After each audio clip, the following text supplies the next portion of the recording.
Oh, hello. No, I'm not playing Tinky Winky, but this handbag is not here by accident. Its place is in the new Renault Twingo. It's one of the personalization options on the third generation of the small Renault. By the way, it's yet another car in recent years which is getting smaller, at least on the outside. Third generation Twingo is around 10 centimeters shorter from its 3-door predecessor, but the 5-door model has 12 centimeters longer wheelbase, making it more spacious inside. How is that even possible? First of all, there is no engine under the bonnet.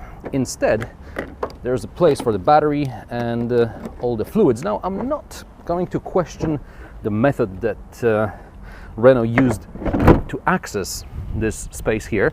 Here's the battery and here are all the fluids.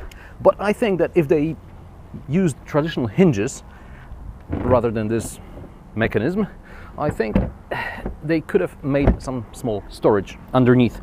But believe it or not, there is method in this madness, and I will get to it in a moment. So where's the engine, you may ask? It's in the back under the boot floor. It's protected by this foam, but even on a chilly autumn day like today, it can get quite warm inside the boot, and I wouldn't risk leaving my groceries here for too long.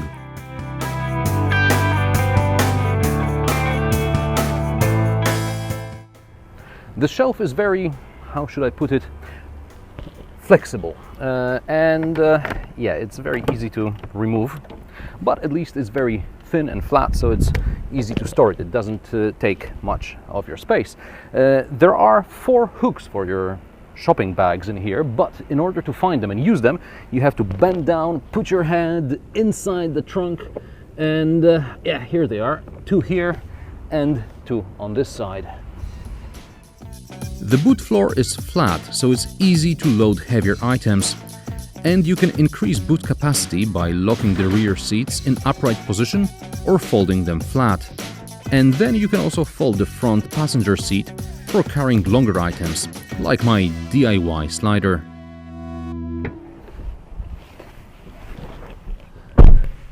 There is a decent amount of space here in the back, at least for a city car. Perhaps not at the moment because this seat is set for someone slightly taller, but 2 adults should fit here relatively comfortably.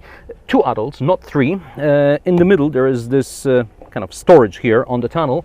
And anyway, the Twingo is registered as a 4-person car, not a 5-person car.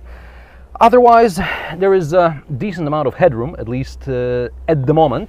If you go for the optional opening canvas roof, which slides back right about until here.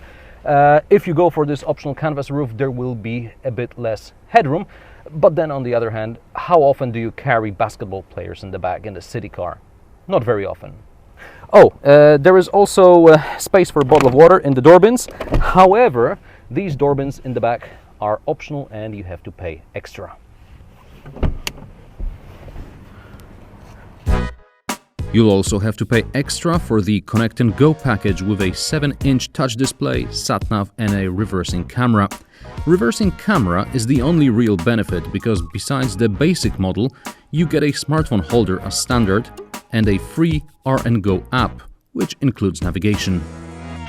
In the front, I have this purse handbag where the normal glove box is, and unfortunately I can't open it when it's inserted here in this hole opening. See, it opens from the bottom and it's, well, I can't use it really.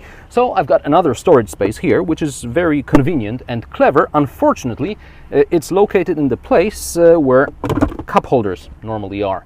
So either cup holders or this, and it's not very easy to put back.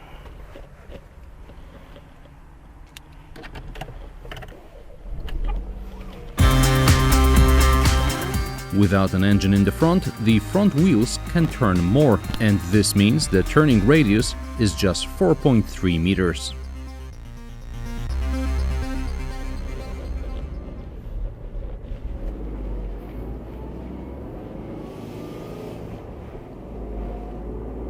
This car is powered by a 3-cylinder naturally aspirated engine.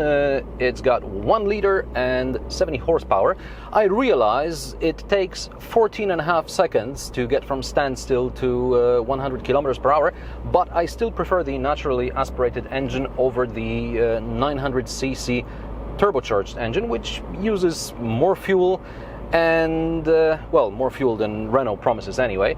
And well, it bumps up the price by €1,000, which is a lot in this segment. In the city, I have no problem with the 70 horsepower SCE engine, besides the fact that it also doesn't use as little fuel as Renault promises. The manufacturer claims 5.6 liters per 100 kilometers in the urban cycle, and I've been averaging more like 8 liters. So no matter how careful I was with the throttle, it just doesn't want to use less. And if you're planning to drive your Twingo on the motorway, beware that above 100 kilometers per hour the engine will struggle, especially with the wind from the front. But generally it's not an engine to go for long cruises. It is relatively quiet inside the cabin until you reach about 80-90 kilometers per hour. This is when you start hearing wind noises. And, well, when I say relatively, I still hear the engine, and on bumpy roads I hear the suspension working. Now, bumpy roads are not Twingo's friend. This car will jump about, and it's not something it's been built for. But when you're driving really slow, crawling actually, you can crawl along a really nasty road through the forest, and because this car has really short overhangs, it will cope easily. Something you may want to consider is the driving position. You sit relatively high, which is good, but I can't find a comfortable position. Either the steering wheel is too far or the pedals are too close.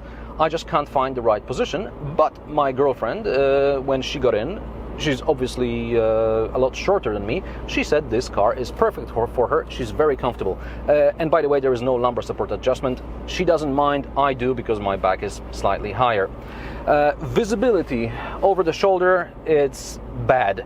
I can't see anything because of the big C-pillar and because of this integrated headrest here, which obstructs the visibility through well, most of the rear window. So you may want to consider this reversing camera after all, which is part of the optional R-Link sat-nav infotainment system. I also have a problem with Renault's controls for the speed limiter and cruise control. Cruise control is optional on this car, and so is the lane departure warning system, which you may have heard right now. Speed limiter is standard on all models, and it's actually quite a good thing, because you can just put it on, set top speed, and well, you don't have to worry about going any faster and getting a ticket, because this car won't go any faster than the set speed. So if you're in the city, you can just set it at 50. If you're on the open road, you can set it at 90, 70, 80, whatever the speed limit is in the area. Of course, if you put the pedal to the metal, it will break through this speed limiter and start accelerating. So don't worry that you have to fumble for the switches. But I do use the radio controls more often, and the radio controls are somewhere in the back here behind the steering wheel. Then I use the speed limiter and the cruise control, which is operated by 2 buttons on the steering wheel and another button next to the gear lever. And I find it most annoying. Steering is not particularly involving, but its main job is turning those wheels by a big angle. This car is very maneuverable, so I don't expect particularly sporty handling out on the road. However, if you expect sporty handling because of the rear engine, rear-wheel drive setup, well, you will be disappointed. You can't switch off ESP, and basically it feels like any front-wheel driven car. And if you want to slide, well, you can't, because ESP light comes on in an instant.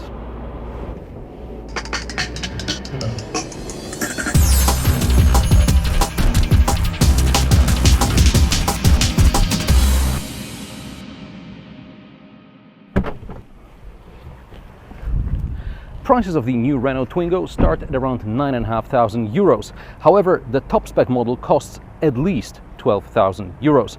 Add a few extras and you're looking at 15-16 grand. However, I did configure mid-spec Twingo just the way I like it for about 12 grand, so I think there is something here for everyone. Meanwhile, watch my reviews of the Twingo competitors, the Hyundai i10 and Toyota R&GO. Also, subscribe to my channel, new reviews every Friday. Comment, rate and share my videos. You can also follow me on Facebook, Twitter, Instagram and Google+. You'll find all the links in the description below. And now, thanks for watching and I'll see you next time.